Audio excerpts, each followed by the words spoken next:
يناله باللسان ولا بالقلم ونشهد أن لا إله إلا الله وحده لا شريك له ونشهد أن سيدنا وحبيبنا وشفيعنا ومولانا محمدا عبده ورسوله الذي أرسله بالحق بشيرا ونذيرا وداعيا إلى الله بإذنه وسراجا وقمرا منيرا فقد قال الله تعالى في كلامه المجيد والفرقانه الحميد أعوذ بالله من الشيطان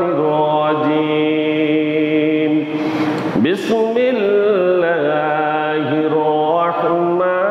الرحمن الرحيم فصل لربك وانحر وأيضا قال الله تعالى قل إن صلاتي ونسكي ومحياي ومماتي لله رب العالمين وقال تعالى في شان حبيبه ومحبوبه ومعشوقه مخبرا وآمرا إن الله وملائكته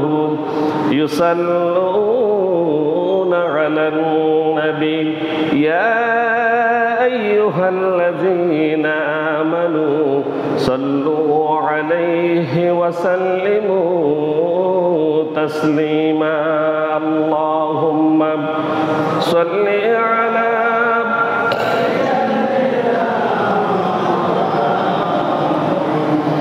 وعلى آل سيدنا مولانا محمد محبة الشهد شكل جربري اللهم صل على سيدنا مولانا محمد وعلى آل سيدنا مولانا محمد চন্দ্র সূর্য গ্রহ তারা লক্ষ কোটি মখলুকাত দরুদ পড়ে সালাম পড়ে তোমার নামে দিবারাত আল্লাহুম্মা সাল্লি আলা সাইয়্যিদিনা মাওলানা মুহাম্মদ ওয়া আলা আলি سيدنا مولانا محمد بلغ العلا بكماله كشف الدجى بجماله حسنت جميع خصاله صلوا عليه وآله محمد سيد الكونين والثقلين والفريقين من عرب ومن عجم بلغ العلا بكماله كشف الدجى بجماله حسنت جميع خصاله صلوا عليه وآله نبينا الآمر النهي فلا أحد أبر في قول لا منه ولا نعم بلغ العلا بكماله كشف الدجى بجماله حسنت جميع خصاله صلوا عليه وآله ঐতিহ্যবাহী মধ্যম সোনোয়া কেন্দ্রীয় জামে মসজিদে পবিত্র জুমার সালাত আদায় উপলক্ষে সমবেত সম্মানিত মুসল্লিয়ানে কেরাম মুরব্বিয়ান এজাম অত্র এলাকার সর্বস্তরের মুসলিম নর নারী প্রত্যেককে জানাই সালাম, আসসালামু আলাইকুম রহমতুল্লাহি ওয়া বারাকাতুহু। আল্লাহ সুবহানাহু ওয়া তাআলার শুকরিয়া জ্ঞাপন করছি যে আল্লাহ সুবহানাহু ওয়া তাআলা আমাদেরকে একটি মহতী মাস সামনে রেখে, একটি মহতী কাজ সামনে রেখে তার গড় মসজিদে জুমার সালাত আদায় উপলক্ষে কিছু বলার শোনার জন্য আমাদেরকে একত্রিত করে দিয়েছেন। এজন্য মহান মনিবের দরবারে শুকরিয়া আদায় করি, প্রত্যেক বড়ি আলহামদুলিল্লাহ। দরুদ ও সালাম পেশ করছি বিশ্ব মানবতার মুক্তির দিশারি হযরত মুহাম্মদ রাসূলুল্লাহ সাল্লাল্লাহু আলাইহি ওয়াসাল্লামের প্রতি, যিনি সর্বকালের সর্বশ্রেষ্ঠ মহামানব, যার আগমনে আমরা কল্যাণ লাভ করেছি। আবারও সেই রসুলের উপরে দরুদ পড়ি, অন্তর থেকে প্রত্যেকে পড়ি সাল্লাল্লাহু আলাইহি ওয়াসাল্লাম। সম্মানিত হাজরিন, আজ হচ্ছে 29 জিলকদ 1445 হিজরি, 24 জ্যৈষ্ঠ 1431 বঙ্গাব্দ, 7 জুন 2024 খ্রিস্টাব্দ। আজ ফেনীতে সূর্যোদয় হয়েছে 5টা 8 মিনিটে, দুপুর হয়েছে 11টা 48 মিনিটে, জোহর শুরু হয়েছে 11টা 54 মিনিট থেকে, আজ সূর্য অস্ত যাবে 6টা 39 মিনিটে। সম্মানিত হাজরিন, আমাদের সামনে যে মাসটি এসেছে তা হচ্ছে জিলহজ, আগামীকাল থেকে। এই জিলহজ মাসের অনেকগুলো ফজিলত আছে, তার ভিতরে 1 নম্বর হচ্ছে আল্লাহ রাব্বুল আলামিনের গড় হজ করছে, হাজিরা তাওয়াফ করছে।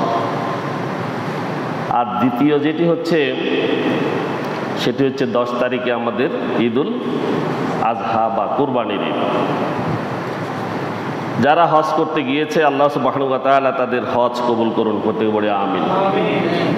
এবং আমরা যাতে এই জিলহজ মাসের 10 দিনের আমল করে হাজিদের কবুল করা সেই কোরবানির সাথে শরীক হতে পারি, এজন্য আল্লাহ আমাদেরকে আমল করার তৌফিক দিন, প্রত্যেকে বলে আমিন। সম্মানিত হাজরিন, আল্লাহ সুবহানাহু ওয়া তাআলা বলেছেন রাসূল সাল্লাল্লাহু আলাইহি ওয়াসাল্লামকে, ফাসাল্লি লিরাব্বিকা ওয়ানহার, আপনি আপনার প্রভুর নামে সালাত আদায় করুন এবং কোরবানি করুন, এবং কোরবানি করুন। এই কোরবানি করতে হলে প্রথম যে শর্ত, সেখানে আল্লাহ সুবহানাহু ওয়া তাআলা মানুষকে বলেছেন যে খোদা বিরু হতে হবে। 1 নম্বর যেটা কি, খোদা বিরু হতে হবে, তাকওয়া অর্জন করতে হবে। তাকওয়া ব্যতীত, আল্লাহর ভয় ব্যতীত যত ভালো কাজেই আসুক কোনো কাজে পৌঁছবে না, ঠিক কিনা? কোনো ভালো কাজ করলে আল্লাহর ভয় না থাকলে সেটাই কাজে আসবে? ভয় থাকতে হবে কার? আল্লাহ। এই ভয়টাকে অন্তরে ধারণ করে আসলে আমরা পশু কোরবানি দিই, প্রত্যেকে মনে করি কোরবানি মনে হয় পশু জবাই করা, এটাই তো মনে করি নাকি? কোরবানি মানে পশু জবাই করা 10 তারিখে, এটা তো এটা মনে করি। আসলে তার আগে আমাদেরকে যে কাজটি করতে হবে সেটা হচ্ছে নিজের মনের যে পশুত্ব আছে এটাকে কোরবানি করতে হবে আগে, ঠিক কিনা? নিজের মনের মধ্যে যদি কোনো পশুত্ব থাকে সেই পশুত্বটাকে আগে কোরবানি করতে হবে, তারপরের কোরবানি পশুর কোরবানি। এটা যদি কোরবানি করে দেয়া যায় নিজের মনের পশু, তাহলে ওই কোরবানিটা সফল হবে।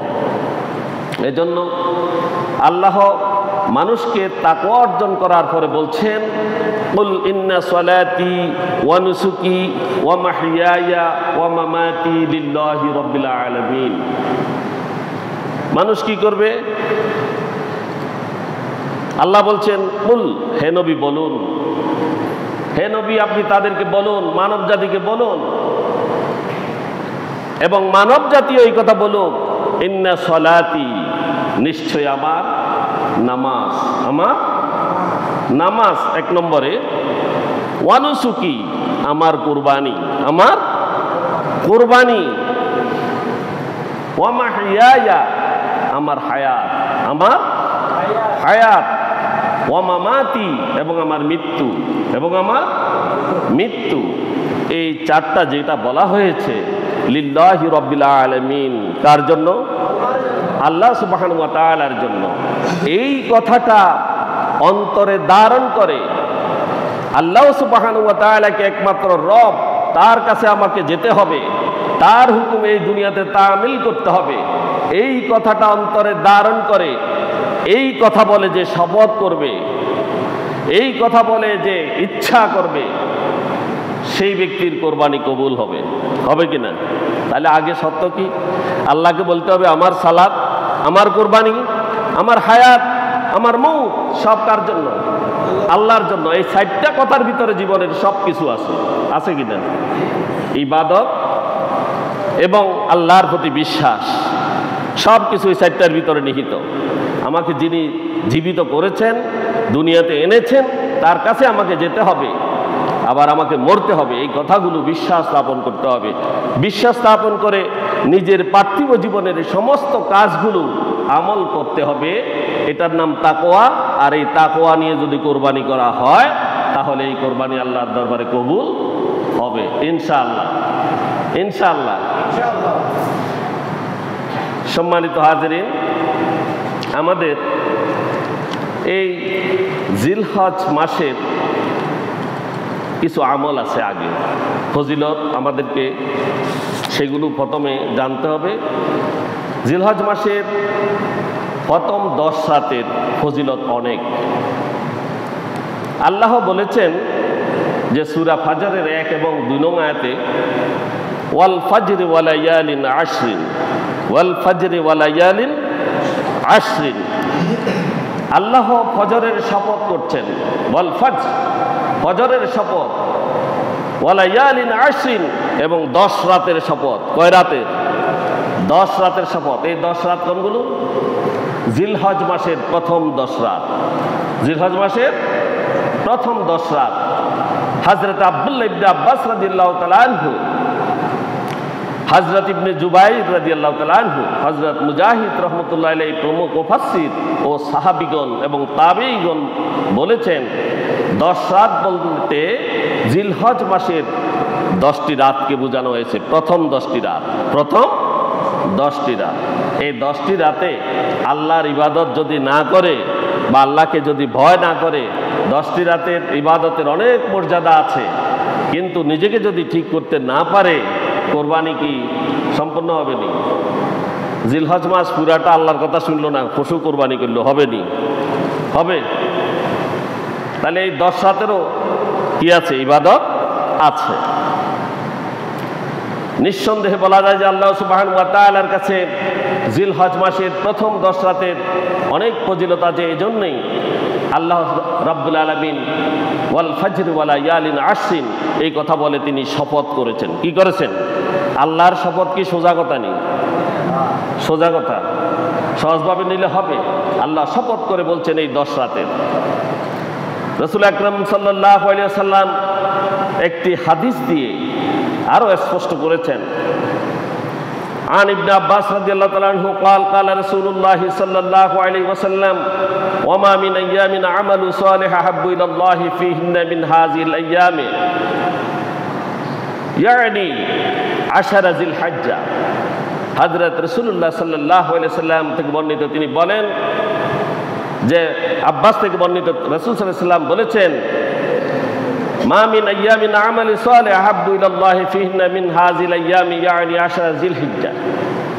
বলা হচ্ছে যে আল্লাহ তাআলার নিকট এই দিনগুলো অর্থাৎ জিলহজের প্রথম 10 দিন বা রাত এর নেক আমলের চেয়ে কোনো নেক আমল এই দুনিয়াতে আছে কিনা? রাসূল বলছেন নাই। রাসূল কি বলছেন? এর চাইতে আল্লাহর কাছে প্রিয় কোনো আমল নেই। সুবহানাল্লাহ। আল্লাহ এই কথা বলছেন। কে বলছেন? রাসূল সাল্লাল্লাহু আলাইহি ওয়াসাল্লাম।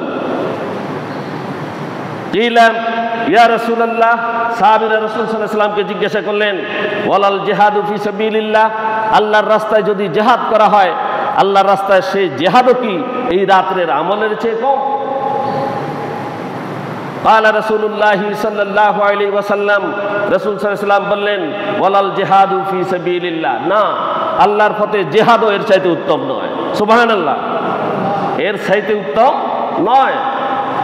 ইল্লা রাজুলুন ইয়াখরুজু বিমালিহি ওয়া নাফসিহি ফালা ইয়ারজিউ মিন যালিকা বিশাইইন, রাসূল সাল্লাল্লাহু আলাইহি ওয়াসাল্লাম এরপরে বলেছেন, তবে যে ব্যক্তি নিজের জীবন এবং নিজের সম্পদ নিয়ে আল্লাহর রাস্তায় জিহাদ করার জন্য বেরিয়ে গিয়েছে এবং তার অন্তরে এই কথা আছে যে আমি শাহাদাত হওয়া ব্যতীত ফিরে আসবো না, সুবহানাল্লাহ, এরাই কেবল উত্তম, এরাই কেবল উত্তম, ওই জিহাদকারী হচ্ছে উত্তম। তাহলে দেখেন, সাধারণ জিহাদকারীর চাইতে এই রাতগুলোর ইবাদত কি উত্তম। তাহলে আমরা এই রাতগুলোতে ইবাদত করব কিনা?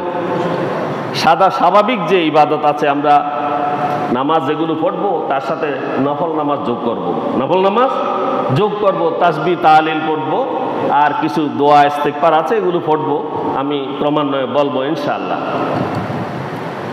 এরপরে জিলহজ মাসের আরো কিছু ফজিলত রয়েছে। এই আরবি মাসগুলোর মধ্যে এই জিলহজ মাস অত্যন্ত গুরুত্বপূর্ণ। হযরত আব্দুল্লাহ ইবনে ওমর রাদিয়াল্লাহু তাআলা আনহু থেকে বর্ণিত, রাসূলুল্লাহ সাল্লাল্লাহু আলাইহি ওয়াসাল্লাম বলেছেন, আল্লাহর নিকট জিলহজের প্রথম 10 দিনের আমলের চেয়ে অধিক মহৎ এবং অধিক প্রিয় আর কিছু আমল নেই, আর কোনো আমল নেই। সুতরাং তোমরা এই দিনগুলোতে বেশি বেশি করে পড়বে সুবহানাল্লাহ ওয়ালহামদুলিল্লাহ ওয়ালা ইলাহা ইল্লাল্লাহু আল্লাহু আকবার, এই তাসবিহগুলো তোমরা বেশি বেশি করে পড়বে। তাহলে আমরা পড়বো তো ইনশাআল্লাহ, পড়বো সুবহানাল্লাহ ওয়ালহামদুলিল্লাহ ওয়ালা ইলাহা ইল্লাল্লাহু আল্লাহু আকবার, এই দোয়াগুলো আমরা বেশি বেশি করে আমল করব। হযরত আবু হুরায়রা রাদিয়াল্লাহু তাআলা আনহু থেকে বর্ণিত, রাসূলুল্লাহ সাল্লাল্লাহু আলাইহি ওয়াসাল্লাম বলেছেন, আল্লাহ তাআলার নিকট ইবাদতের দিক থেকে জিলহজ মাসের প্রথম 10 দিনের তুলনায় অধিক পছন্দনীয় আর কিছু নেই। কে বলছেন?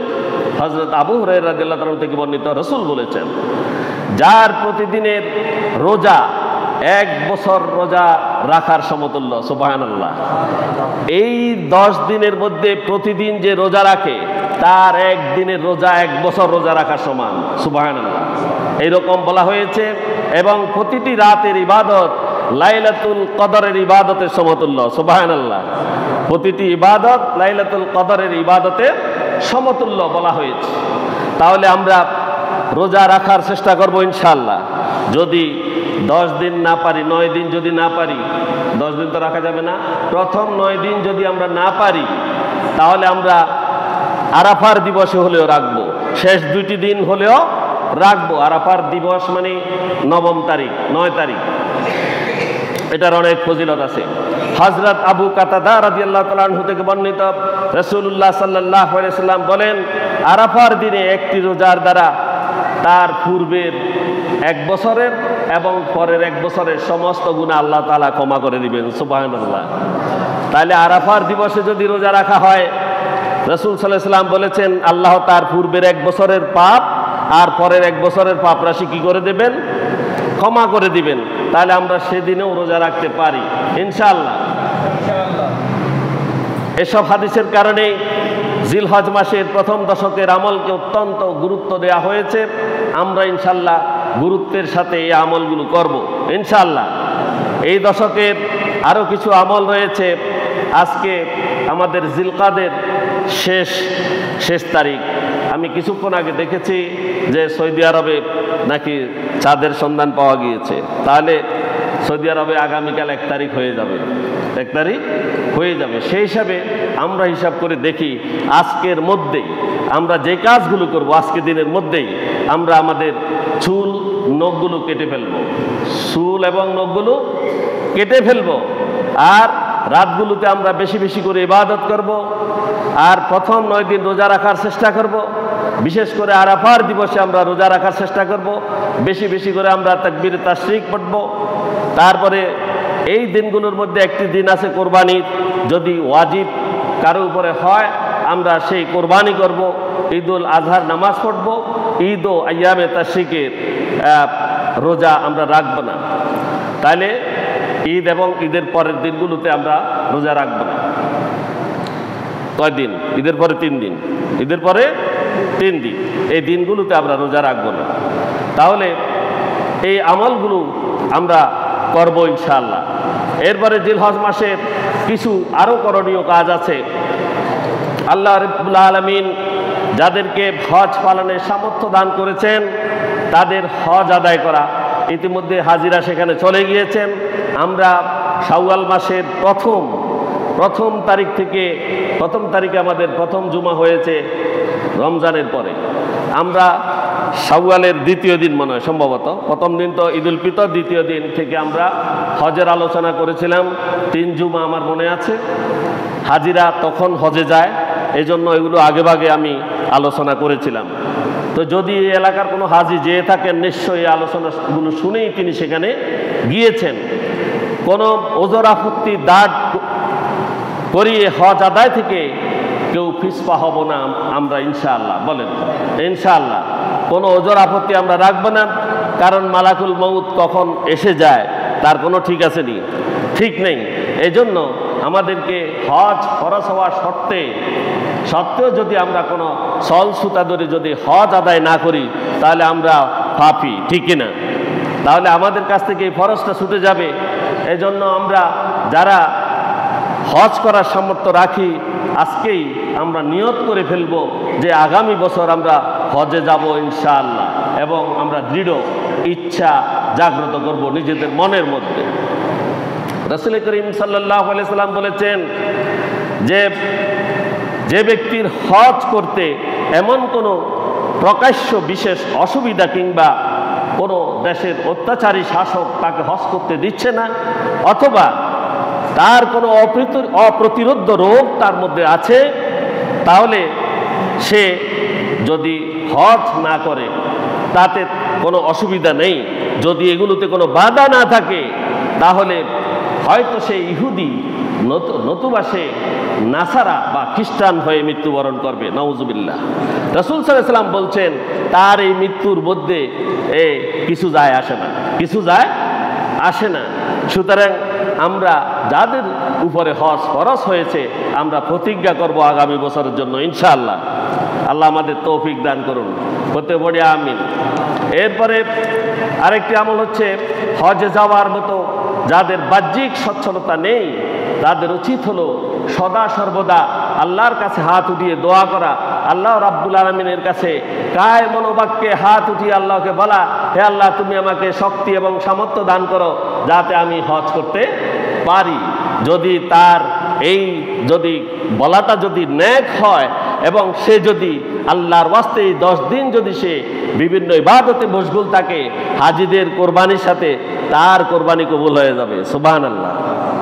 তাহলে আমরা এই কাজগুলো করতে তো অসুবিধা নেই, করব ইনশাআল্লাহ। জিলহজ মাসের আমল সমূহের আরেকটি আমল হচ্ছে যাদের উপর কোরবানি ওয়াজিব তাদেরকে কোরবানি করা। এই আমলটা আমাদের জন্য আমরা সবাই আমল করি, এটা বেশি কম বেশ কোরবানি হোক বা না হোক এই আমলটা আমরা সবাই করতে চেষ্টা করি, কারণ এটা করার পরে কিছু মাংস পাওয়া যায়। আবার এই মাংসের বিষয়ে নানান কথা আছে, এগুলো আপনারা জানেন যে যদি কোরবানি না দিই ছেলে মেয়ে কার কাছে যাবে মাংস খাওয়ার জন্য, এগুলো বলেনি। এই কোরবানি কবুল হবে নি, মাংস খাওয়ার কোরবানি হবে না, নিজের পশুকে কোরবানি দিতে হবে। নিজের পশুত্বের কোরবানি দিয়ে আল্লাহর ওয়াস্তে কোরবানি দিতে হবে। তো মাংস তো কেউ ফেলে দেয় না, তবে নিয়তটাকে সাচ্চা করতে হবে। কি করতে হবে? নিয়তটাকে সাচ্চা করে ফেলতে হবে। এরপরে ঈদের দিন ব্যতীত জিলহজ মাসের বাকি 9 দিনে রোজা রাখার চেষ্টা করবেন। আর রাসূল সাল্লাল্লাহু আলাইহি ওয়াসাল্লাম কখনো আশুরার রোজা এবং জিলহজের প্রথম দশকের রোজা, আইয়ামে বীজের রোজা, এই 3টি রোজা রাসূল সাল্লাল্লাহু আলাইহি ওয়াসাল্লাম জীবনে কখনো ছাড়তেন না। এই 3টা রোজা রাসূল সাল্লাল্লাহু আলাইহি ওয়াসাল্লাম রাখতেন। 3টা মানে আশুরার রোজা, জিলহজের প্রথম 10 দিনের রোজা এবং আইয়ামে বীজের রোজা মানে 3 দিন। এখানে প্রত্যেক চন্দ্র মাসের 13, 14, 15 তারিখ এগুলোতে রাসূল সাল্লাল্লাহু আলাইহি ওয়াসাল্লাম রোজা রাখতেন। এরপরে বেশি বেশি করে তাকবীর বলা, আল্লাহু আকবার, আল্লাহু আকবার, লা ইলাহা ইল্লাল্লাহু, আল্লাহু আকবার, আল্লাহু আকবার, ওয়ালিল্লাহিল হামদ। বিশেষ করে 9 জিলহজের ফজরের নামাজ থেকে 13 জিলহজের আসর পর্যন্ত, একটু ভালো করে শুনি, আমরা কথা না বলি। 9 জিলহজের ফজর থেকে 9 জিলহজের ফজর থেকে 13 জিলহজের আসর পর্যন্ত কয়দিন? 9, 10, 11, 12, 13। 13 তারিখ আসর পর্যন্ত প্রতিটি সালাতের পরে, ফরজ সালাতের পরে কি করতে হবে? তাকবীরে তাশরিক পড়তে হবে। একবার পড়তে হবে, একবার পড়া ফরজ, তবে ওয়াজিব। আর এরপরে 3 বারও পড়া যাবে। আর এটা জামাতে পড়লে উপকারিতা, জামাতে সালাত পড়লে উপকারিতা হলো এই, একজনে পড়লে সবাই জানতে পারে, নাও অন্য সময় ভুলে যায়, ঠিক কিনা? আর ভুলে গেলে, কেউ যদি ভুলে যান, তাহলে পরের ওয়াক্তে বা যখন কাজা আদায় করবেন সাথে সাথে তাকবীরও আদায় করবেন, কাজা হয়ে যাবে আদায়। এটা কি? আল্লাহু আকবার, আল্লাহু আকবার, লা ইলাহা ইল্লাল্লাহু, আল্লাহু আকবার, আল্লাহু আকবার, ওয়ালিল্লাহিল হামদ। তারপরে ইয়ৌমে আরাফা তথা জিলহজ মাসের 9 তারিখের ফজিলতের কথা বিভিন্ন হাদিসে বর্ণিত হয়েছে।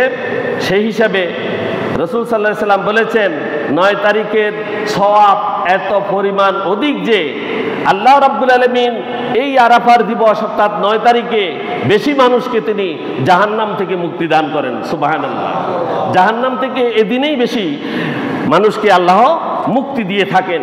এজন্য এই 9 তারিখের মর্যাদা বেশি।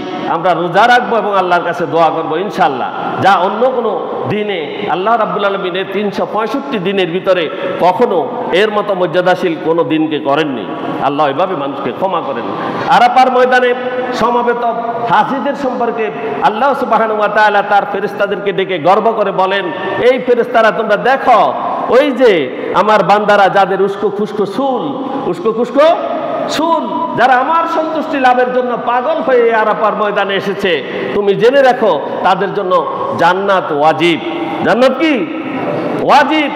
আর তাদের ওই যে শহীদের রক্ত ঝরা অবস্থায় যে শহীদ উঠবে, তাদের চেয়েও মর্যাদা তাদের বেশি। সুবহানাল্লাহ। তাহলে আরাফার দিবসের মর্যাদা অনেক।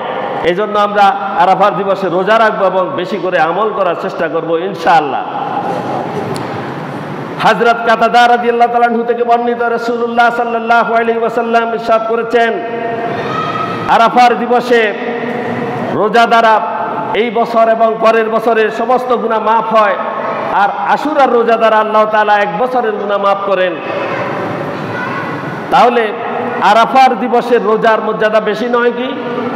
বেশি কিনা? বেশি।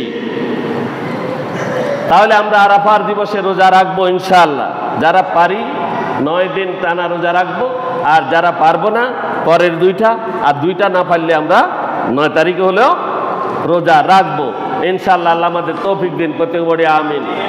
এরপরে আরাফার দিনের আরেকটি বিশেষ আমল হলো স্বীয় সকল অঙ্গ প্রত্যঙ্গকে সব ধরনের গুনাহের কাছ থেকে বিরত রাখা। নিজের হাত, পা, নিজের চোখ সবগুলোকে হেফাজত করা, সব পাপ কাজ থেকে এগুলোকে বিরত রাখলা। রাসূল সাল্লাল্লাহু আলাইহি ওয়াসাল্লাম ইরশাদ করেছেন, আরাফার দিনটি এমন একটি দিন, যে ব্যক্তি ওই দিন তার কান, চোখ ও জবানকে নিয়ন্ত্রণে রাখবে, আল্লাহ তাআলা তাকে ক্ষমা করে দিবেন। সুবহানাল্লাহ। আল্লাহ তাআলা তাকে ক্ষমা করে দিবেন। কি ক্ষমা করে দিবেন? তার জীবনের সমস্ত পাপ রাশি। সুবহানাল্লাহ। হযরত আব্বাস রাদিয়াল্লাহু তাআলা আনহু থেকে এই হাদিস বর্ণিত। রাসূল সাল্লাল্লাহু আলাইহি ওয়াসাল্লাম এই কথাই বলেছেন।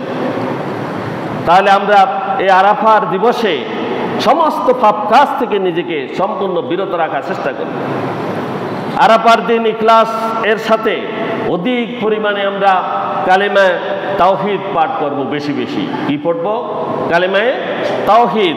হযরত আব্দুল্লাহ ইবনে ওমর রাদিয়াল্লাহু তাআলা আনহু থেকে বর্ণিত, রাসূলুল্লাহ সাল্লাল্লাহু আলাইহি ওয়াসাল্লাম ইরশাদ করেছেন, আরাফার দিন এই কালিমাটা বেশি বেশি করে পাঠ করবে, সেটা হচ্ছে লা ইলাহা ইল্লাল্লাহু ওয়াহদাহু লা শারীকা লাহু লাহুল মুলকু ওয়া লাহুল হামদু বিয়াদিহিল খাইর ওয়া হুয়া আলা কুল্লি শাইইন কাদির। এটা আমরা বেশি বেশি করে পড়ব, এটা পড়তে বলা হয়েছে। এটা হচ্ছে উত্তম দোয়া। এই দোয়াটা বেশি করে পড়লে আল্লাহ সুবহানাহু ওয়া তাআলা তার জিন্দেগির সমস্ত গুনাহ খাতা তাকে মাফ করে দেবেন। এরপরে জিলহজ মাসের কিছু বর্জনীয় আমল আছে।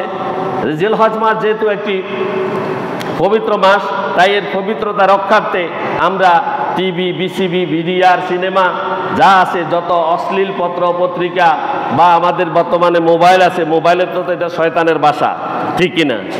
শয়তানেরও বাসা, আবার ভালো কাজ করলেও আছে, ভালো কাজও আছে।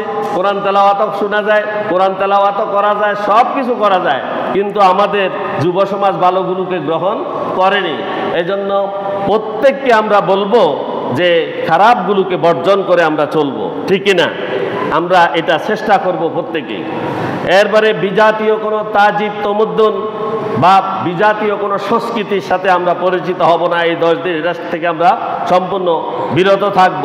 বিশেষ করে ঈদের দিবসে আমাদের যে ফটকাবাজি টটকাবাজি যা কিছু আছে, এগুলো আমরা টোটাল বর্জন করব। এগুলো বর্জনীয় আমল। জিলহজ মাসটি হচ্ছে ইবাদতের মাস। এই মাসে যে কোনো ইবাদতই করা যেতে পারে, তবে দুঃখের বিষয় হলো অনেক মা বোনরা নির্দিষ্ট সূরা দিয়ে নামাজ আদায় করেন না। নির্দিষ্ট সূরা দিয়ে নামাজ আদায় করার কোনো দরকার নাই। এটা কোনো সূরা নির্দিষ্ট নাই, কোনো সালাতের জন্য আসেনি।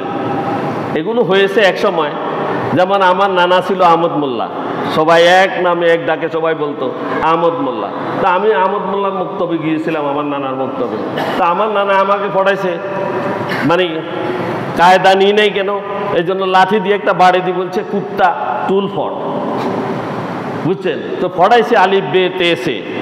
এখন সেগুলো আর নাই। তো এদের কাছে যখন মানুষ কোনো আমলের জন্য আসছে, এই সকল আগের দিনের ওই অশিক্ষিত মৌলবীদের কাছে, তখন তারা হয়তো বলছে তুমি সূরা ফাতিহা পড়বা, সূরা ফাতিহার সাথে কুল হু আল্লাহ পড়বা, এরকম কিছু আমল তারা বাতায় দিয়েছে, ঠিক কিনা?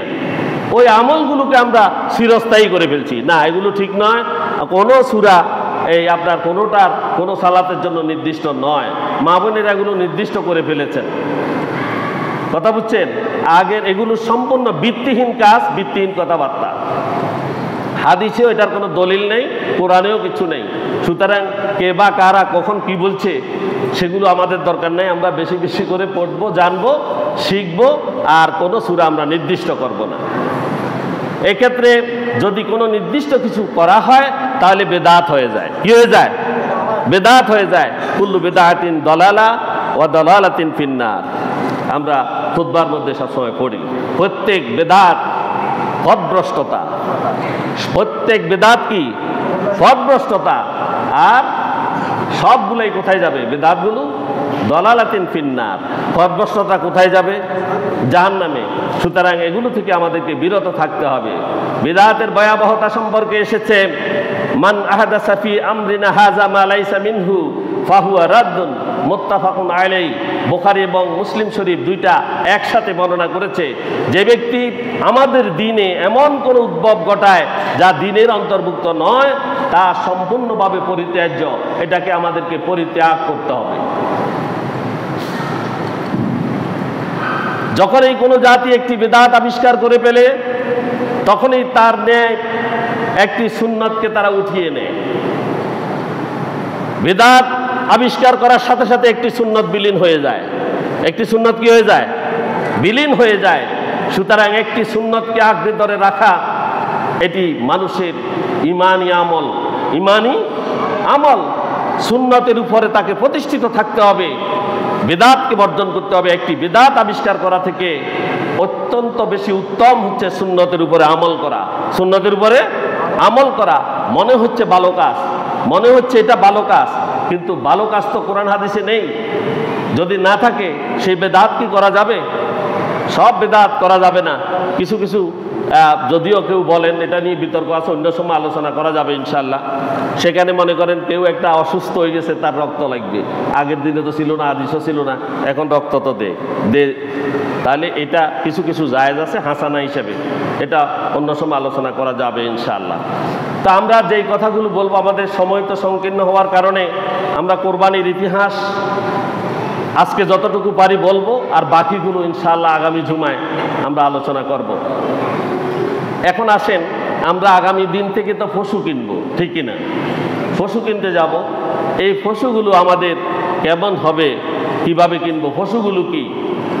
কোরবানির পশুর ধরন হচ্ছে, আল্লাহ সুবহানাহু ওয়া তাআলা বলেছেন, ওয়ালিকুল্লি উম্মাতিন জাআলনা মানসাকান লিয়াযকুরু ইসমাল্লাহি আলা মা রাযাকাহুম মিন বাহিমাতিল আনআমি ফাইলাহুকুম ইলাহু ওয়াহিদ ফালাহু আসলিমু ওয়া বাশশিরিল মুখবিতিন। আল্লাহ সুবহানাহু ওয়া তাআলা বলেছেন সূরা হজ্জের ৩৬ নং আয়াতে, ওয়ালিকুল্লি উম্মাতিন জাআলনা মানসাকান, আমি প্রতিটি সম্প্রদায়ের জন্য, এই দুনিয়াতে যত সম্প্রদায় এসেছে সব সম্প্রদায়ের জন্য আমি কোরবানির নিয়ম করে দিয়েছি, কোরবানির নিয়ম করে দিয়েছি। আর লিয়াযকুরু ইসমাল্লাহি, যাতে তারা আল্লাহর নাম স্মরণ করতে পারে, যাতে তারা আল্লাহ সুবহানাহু ওয়া তাআলার নাম স্মরণ করতে পারে। মা আলা মা রাযাকাহুম মিন বাহিমাতিল আনআম, আর তারা যে তাদেরকে যে চতুষ্পদ জন্তু দিয়েছি আমি, যেই চতুষ্পদ জন্তু তাদেরকে আমি দিয়েছি, কে দিয়েছে চতুষ্পদ জন্তু? আল্লাহ সুবহানাহু ওয়া তাআলা। আর ওই চতুষ্পদ জন্তু তারা জবাই করবে, আর বলছেন ফাইলাহুকুম ইলাহু ওয়াহিদ, আর তারা এই কথা মনে রাখবে তাদের রব কয়জন? তাদের রব কয়জন? একজন, এক ইলাহ, এক ইলাহ, তাদের এই কথা তারা মনে করবে। আসলিমু ফালাহু আসলিমু, অতঃপর তারা নিজেকে পুরাপুরি আত্মসমর্পণ করে দিবে, বলবে ইন্না সলাতি ওয়া নুসুকি ওয়া মাহইয়ায়া ওয়া মামাতি লিল্লাহি রাব্বিল আলামিন। এই কথা বলে আল্লাহর সামনে নিজেকে পেশ করে দিবে, আল্লাহর সামনে নিজেকে পেশ করে দিবে, আত্মসমর্পণ করবে আল্লাহর কাছে। ওয়া বাশশিরিল মুখবিতিন, বলা হচ্ছে যারা এইভাবে আত্মসমর্পণ করবে হে নবী, তাদেরকেই, এই বিনীত লোকদেরকে আপনি সুসংবাদ দিন। কিসের? কিসের সুসংবাদ? ইন্নাল্লাযিনা ক্বালু রাব্বুনাল্লাহ সুম্মা ইসতাকামু তাতানাজ্জালু আলাইহিমুল মালায়েকা আল্লা তাখাফু ওয়া লা তাহজানু ওয়া আবশিরু বিল জান্নাতিল্লাতী কুনতুম তুআদুন। যেই জান্নাতের ওয়াদা তাদের সাথে করা হয়েছে, সেই জান্নাতের সুসংবাদ তাদেরকে দিন। কিসের? জান্নাতের সুসংবাদ দিন। যারা বলে আমাদের রব আল্লাহ, আমাদের রব কি? রব্বুনাল্লাহ, আমাদের রবকে আল্লাহ। সুম্মা ইসতাকামু, এই কথার উপরে অটল অবিচল থাকে। তাতানাজ্জালু আলাইহিমুল মালায়েকা, তাদের উপরে ফেরেশতা বর্ষিত হয়। তাদের জন্য তো বহু সাহায্য আছে, আল্লাহ বলেছেন। ফেরেশতা কি শুধু এই দুনিয়াতে বর্ষিত হয়? ফেরেশতা তাদের সাথে দৈনিক 2টা লাগানো আছেই, দৈনিক 2টা ফেরেশতা লাগানো তার সাথে কন্টিনিউ আছে। আর 2টা ফেরেশতা আকাশ থেকে সকালে এই ফজরের পরে আসে, আসর পর্যন্ত থাকে। আর 2টা ফেরেশতা আসরের সময় আসে, তারা আবার ফজর পর্যন্ত থাকে। সমস্ত নেক আমলগুলো নিয়ে যায়। আর যারা আল্লাহর মুমিন বান্দা ভালো চিন্তা করে, সুচিন্তা করে অন্তরে, ফেরেশতারা তাদেরকে ভালো কাজের দিকে এগিয়ে দেয়। সুবহানাল্লাহ, ভালো কাজের দিকে কি এগিয়ে দেয়। এরপরে এই ফেরেশতারা আবার সে যখন মৃত্যুবরণ করে, তখনও তার কানে কানে মুমূর্ষ অবস্থায় বলে যে এই আমরা 2জন ফেরেশতা তোমার সাথে এখনো আছি, তোমার সাথে এখনো আছি। যারা বলে ইন্না সলাতি ওয়া নুসুকি ওয়া মাহইয়ায়া ওয়া মামাতি লিল্লাহি রাব্বিল আলামিন, এই কথা বলে, এটার উপর যখন তারা ইস্তেকামত থাকে, তখন ফেরেশতারা সে যখন হাসরের মাঠে উঠে, তখন ওই 2 ফেরেশতা তার সামনে সেখানেও হাজির হয়। সুবহানাল্লাহ, ফেরেশতারা সেখানে হাজির হয়ে ফেরেশতারা তার কানে কানে বলে তোমাকে জান্নাত পর্যন্ত পৌঁছানোর দায়িত্ব আল্লাহ সুবহানাহু ওয়া তাআলা আমাদেরকে দিয়েছেন। সুবহানাল্লাহ, ফেরেশতারা তাকে জান্নাত পর্যন্ত পৌঁছিয়ে তারপরে ক্ষান্ত হয়, তারপরে ক্ষান্ত হয়ে যায়। তাতানাজ্জালু আলাইহিমুল মালায়েকা, তাদের উপরে ফেরেশতা বর্ষিত হয়। আল্লাহ তাখাফু, তাদের কোনো ভয় নেই। তারা এই দুনিয়াকে ভয় করে না, মৃত্যুকে তারা ভয় করে না। পরকালে হাসরের মাঠে যখন উঠে প্রত্যেকে পেরেশান থাকে, দৌড়াদৌড়িতে থাকে। আর তাদের কোনো পেরেশানি থাকে না, তাদের কোনো দৌড়াদৌড়ি থাকে না, তাদের কোনো ভয় থাকে না। সুবহানাল্লাহ, ভয় আল্লাহ তাদের কাছ থেকে উঠিয়ে নেন। ওয়ালা তাহজানু, তাদের কোনো চিন্তাও নেই, তাদের কোনো কি নেই? চিন্তা নেই। ওয়াবশিরু বিল জান্নাতিল্লাতী কুনতুম তুআদুন, আল্লাহ তাআলা বলেছেন হে নবী এদেরকে সুসংবাদ দিন ওই জান্নাতের যেই জান্নাতের ওয়াদা আমি তাদের সাথে করেছি। সুবহানাল্লাহ। আল্লাহ এই দুনিয়াতে কোরআনের বিভিন্ন পরতে পরতে মুমিনের জন্য জান্নাতের ওয়াদা করেছেন কিনা? সেই জান্নাতের ওয়াদা হিসেবে আল্লাহ সুবহানাহু ওয়া তাআলা তাদেরকে জান্নাতে দিয়ে দিবেন সেই কথাই বলা হচ্ছে। যারা বিনীত, যারা আল্লাহর উপরে আল্লাহর সামনে বিনয়ী, আল্লাহ সুবহানাহু ওয়া তাআলা তাদেরকে সুসংবাদ দিতে বলেছেন। এই কোরবানও আল্লাহর বিনয়ী বান্দারা তাদের কায় মনোবাক্যে তারা আল্লাহকে হাসির নাসির জন্য শুধু আল্লাহর সন্তুষ্টির জন্যই কোরবানি করে, ঠিক কিনা? আর কারো সন্তুষ্টির জন্য কোরবানি করবে না। একটু সন্দেহ যদি হয় কোরবানি তো বরবাদ। কোরবানি কি? আল্লাহ তাআলা মানুষের কিসের দিকে তাকান? চেহারা সুরতের দিকে তাকান। ইন্নাল্লাহা লা ইয়ানজুরু ইলা সুওয়ারিকুম ওয়ালাকিন ইয়ানজুরু ইলা কুলুবিকুম ওয়া আমালিকুম। আল্লাহ তাআলা ইন্নাল্লাহা লা ইয়ানজুরু ইলা সুওয়ারিকুম ওয়া আমওয়ালিকুম, আল্লাহ তাআলা মানুষের চেহারা কি, কার সুন্দর, কে কালো, এগুলোর দিকে আল্লাহ তাআলা তাকান না। ওয়া আমওয়ালিকুম, কার কত সম্পদ আছে, কতটি বিল্ডিং আছে, কতটি অট্টালিকা আছে, কি পরিমাণ সম্পদ আছে, এগুলোর দিকে আল্লাহ তাআলা তাকান না। ওয়ালাকিন ইয়ানজুরু ইলা কুলুবিকুম ওয়া আমালিকুম, আল্লাহ তাআলা প্রত্যেকের অন্তরের দিকে তাকান এবং তার আমল কি সেদিকে তাকান। সুতরাং আমল এবং অন্তর দুইটা যদি ঠিক থাকে আল্লাহ সুবহানাহু ওয়া তাআলা তাদের জন্য জান্নাত ঘোষণা করেছেন। সুবহানাল্লাহ। এবং তাদের সমস্ত এই যে কোরবানি তারা নুসুকি বলেছে, এই কোরবানি আল্লাহ কবুল করবেন। এই কোরবানির পশুগুলো কি কি? এখানে বাহিমাতিল আনআম বলা হয়েছে চতুষ্পদ জন্তু। কয় পাওয়ালা জন্তু? 4 পা। তাহলে এক নম্বর হচ্ছে উট। এক নম্বর কি? উট। আমাদের দেশেও এখন আসে, মাঝে মধ্যে দেখা যায়। এই উটের বয়স হইতে হবে কয় বছর? কয় বছর? 5 বছর উটের বয়স হইতে হবে। আর এটা নিচে হলে কোরবানি হবে না। গরু, মহিষ কয় বছর? 2 বছর। গরু এবং মহিষের বয়স 2 বছর হতে হবে। তবে খেয়াল রাখতে হবে দাঁত উঠেছে কিনা, দাঁতা হয়েছে কিনা, এটা খেয়াল রাখতে হবে। না দাঁতলে হবে না, এটা খেয়াল রাখবেন। এরপরে ছাগল, বকরি বা খাসি, এদের 1 বছর হইতে হবে। কত? 1 বছর। বেড়া আর বেড়ি যেগুলো, এদের কত? 6 মাস থেকে 1 বছর। 6 মাস থেকে 1 বছর। 1 বছর হইলে উত্তম। 6 মাস থেকে 1 বছরের ক্ষেত্রে এখানে বলা হয়েছে কিছু কিছু আছে বয়সের তুলনায় বড় লাগে, ঠিক কিনা? চোখে লাগে, মোটা তাজা লাগে, এগুলো দেয়া যাবে। 6 থেকে 1 বছর বয়সী হলেই হবে। দুম্বা এবং মেষ তাও সেম কথা, 6 মাস থেকে 1 বছর। 6 মাস থেকে 1 বছর। শারীরিক গঠন যদি ভালো হয় 6 মাস হলেও হবে। কোরবানিতে একটি ছাগল, একটি মেষ অথবা বেড়াবেড়ি বা দুম্বা শুধুমাত্র একটি নামে হবে। কয়টি নামে? একটি নামে কোরবানি দেয়া যাবে। আর গরু, উট, মহিষ কতটি? 7টি। কতটি? 7 নামে দেয়া যাবে, 6 নামেও দেয়া যাবে, 5 নামেও দেয়া যাবে, 4 নামেও দেয়া যাবে, 1 নামেও দেয়া যাবে। অর্থাৎ সর্বোচ্চ ডিউরেশন হলো 7 নাম। কত? 7। এই 7-এর উপরে যাওয়া যাবে না। তবে খেয়াল রাখতে হবে 7 জন, আপনারা আমি এভাবে বলে দিচ্ছি যে 7 জন সবগুলো আল্লাহওয়ালা মানুষ যাতে হয় খেয়াল রাখবেন। আপনি কোরবানি দিচ্ছেন, একজন বেনামাজি বা শুধু মাংসের জন্য কোরবানি দিচ্ছে, তার সাথে কোরবানি দিলে আপনারটা কতটুকু সহি হচ্ছে আপনি এই বিষয়গুলো খেয়াল করে কোরবানি দিবেন। কথা বুঝে এসছেন? যার সাথে কোরবানি দিচ্ছেন আপনার শরীক সালাত পড়তেছে কিনা। সালাত কিন্তু ইবাদতগুলোর মধ্যে একটি, 1 নম্বর ইবাদত। এটা যে ত্যাগ করে তার সাথে কোরবানি দিলে হবে নি। সমুদয় কোরবানি বরবাদ। সমুদয় কোরবানি কি? বরবাদ। এজন্য প্রত্যেকে খেয়াল করতে হবে শরিকদারগুলো নির্বাচনের সময় সে নামাজি কিনা এবং আল্লাহর প্রতি তার ঈমান কি শক্ত মজবুত আছে কিনা। হযরত জাবির রাদিয়াল্লাহু তাআলা থেকে বর্ণিত, তিনি বলেন আমাদেরকে রাসূল সাল্লাল্লাহু আলাইহি ওয়াসাল্লাম উট ও গরুর ক্ষেত্রে 7 জনকে একটি পশুতে ভাগ করে কুরবানি করার নির্দেশ দিয়েছেন। তাহলে বড় পশুগুলো 7 ভাগ করা যাবে। কোরবানির কাদের উপরে ফরজ? কারা করবে কোরবানি? কে করবেন? তিনি 1 নম্বরে হবেন প্রাপ্তবয়স্ক। কি হতে হবে?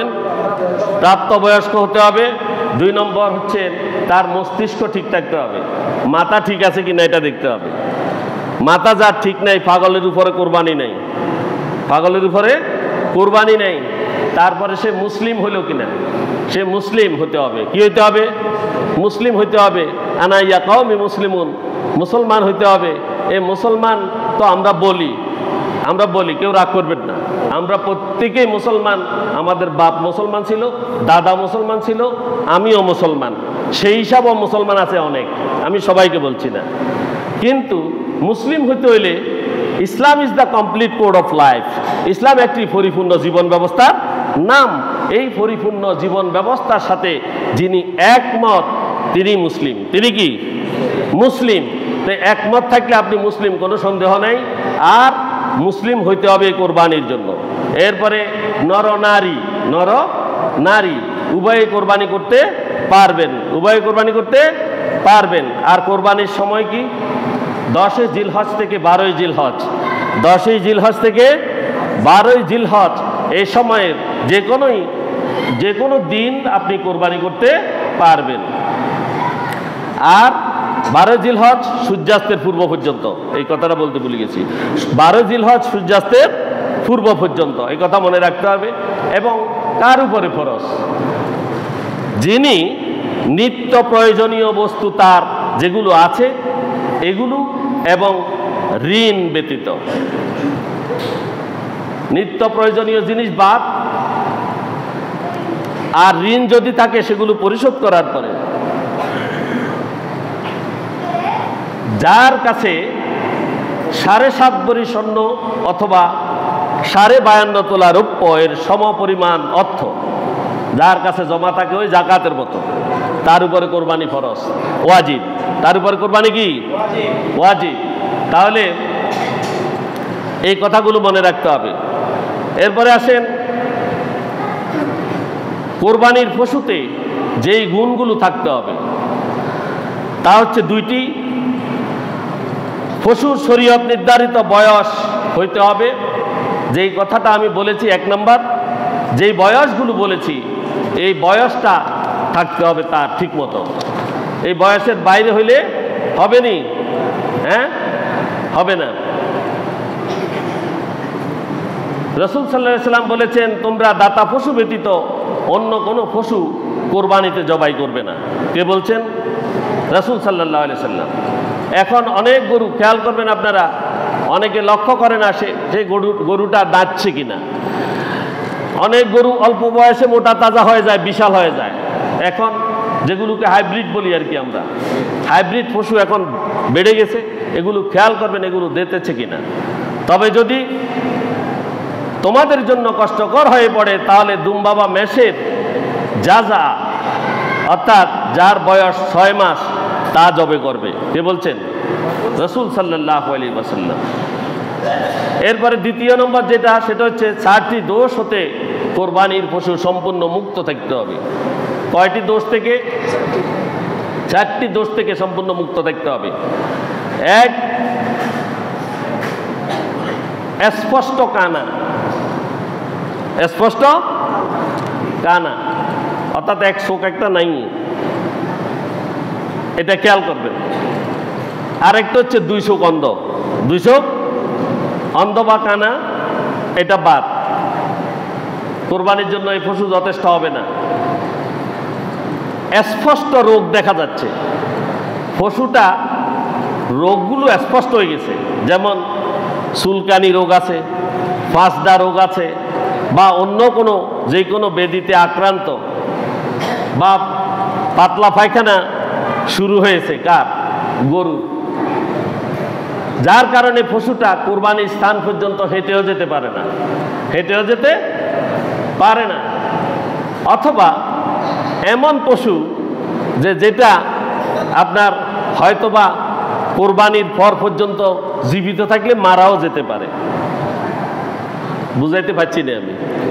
কোরবানির পর পরের দিন পর্যন্ত থাকলে অত মারাও যাইতে পারে।